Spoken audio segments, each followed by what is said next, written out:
អ្នកទាំងអស់គ្នាធ្លាប់ដឹងហើយត្រូវអត់ពាក្យ get បុកផែបានច្រើនន័យមែនតើមកជាភាសាខ្មែរវិញណាអញ្ចឹងវីដេអូនេះ teacher នឹងបង្ហាញខ្លះៗទាក់ទងទៅនឹង meaning របស់ get ថាពេលវាប្រើមួយ noun ឬក៏ adjective ទៅវាបកបែបមិនបានខ្លះតោះយើងទៅមើលទាំងអស់គ្នាហ្នឹងឯងអញ្ចឹងចំពោះ number 1 គឺ get plus noun នៅពេល get បូកជាមួយ noun វាមានន័យថា receive buy ឬក៏ find something បានន័យថានៅពេលវាបូក noun វាអាចប្រែថាទទួលទិញឬក៏ស្វែងរកអីចឹងទៅហ្នឹងឯងឬក៏វាអាចបកប្រែបានថាយកអីទៀតដែរវា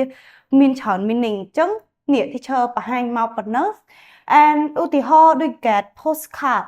postcard it mean ទទួល postcard ដូចថាយើងទទួល postcard ពីគេចឹងគេថា I send you my postcard ខ្ញុំ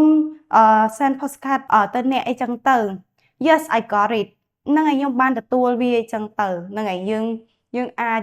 ប្រែថា get កន្លែងហ្នឹងប្រែថាទទួលដល់ពេល get a job it means find a job ហ្នឹងហើយស្វែងរកការងារធ្វើហ្នឹងហើយហើយ get a sweater បានន័យថាឧទាហរណ៍គេឃើញគេថា I like your sweater where did you get it ខ្ញុំចូលចិត្តអាវរបស់អ្នកតើអ្នកទិញវានៅណាអញ្ចឹងទៅអញ្ចឹងស្មើនឹងពាក្យ buy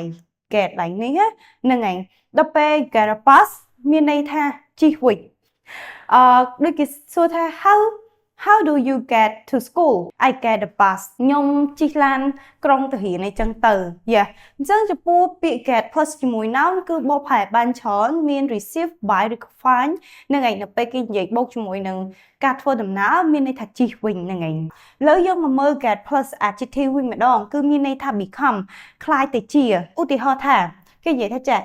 if you don't eat you get hungry ប្រសិនបើជាអ្នកអត់ញ៉ាំទេអ្នកនឹងឃ្លានអញ្ចឹងពេលហ្នឹងឧទាហរណ៍យើងត្រូវទៅដើរលេងពេលព្រឹកចឹងគេថាយើង if you don't eat you will hungry ឬក៏ you get hungry អញ្ចឹងទៅហ្នឹងហើយបានន័យថាប្រយ័ត្នឃ្លានណាបើយើងអត់ញ៉ាំអញ្ចឹងហ្នឹងហើយដល់ពេលហើយស្រាប់តែមកស្ទុះក្រោយមកយើងថា oh I'm hungry ខ្ញុំឃ្លានឥឡូវហ្នឹងឃើញអត់អញ្ចឹងកន្លែង get ហ្នឹងគឺ become បានន័យថាពេលខ្លះយើងអត់ទាន់ clear ទេចាប់ដើមតិចអីចឹងហ្នឹងហើយដល់ពេល get dressed មានន័យថាស្លៀកពាក់វិញបូកមួយ adjective ឡើងហ្នឹងមានន័យថាស្លៀកពាក់វិញ yes ចំពោះបូកមួយ adjective គឺប្រែថាខ្ល้ายជាឧទាហរណ៍ថា getting cold អីចឹងទៅដូចថាកាហ្វេyou should drink your coffee it is getting cold មានន័យថាអ្នកគួរតែញ៉ាំកាហ្វេបើអ្នកព្រោះអីវាកំពុងតែត្រជាក់តិចហ្នឹងហើយវាคล้ายត្រជាក់វាប្រែคล้ายកន្លែងហ្នឹងអូខេអញ្ចឹងចំពោះ meaning របស់ get teacher នៅមានច្រើនទៀតប៉ុន្តែ teacher លើកមកចំនួនមួយចំនួនសង្ឃឹមថាអ្នកទាំងអស់គ្នានឹងអាចយកទៅប្រើប្រាស់ក្នុងការនិយាយប្រចាំថ្ងៃឲ្យបានត្រឹមត្រូវ Yes so that's all any question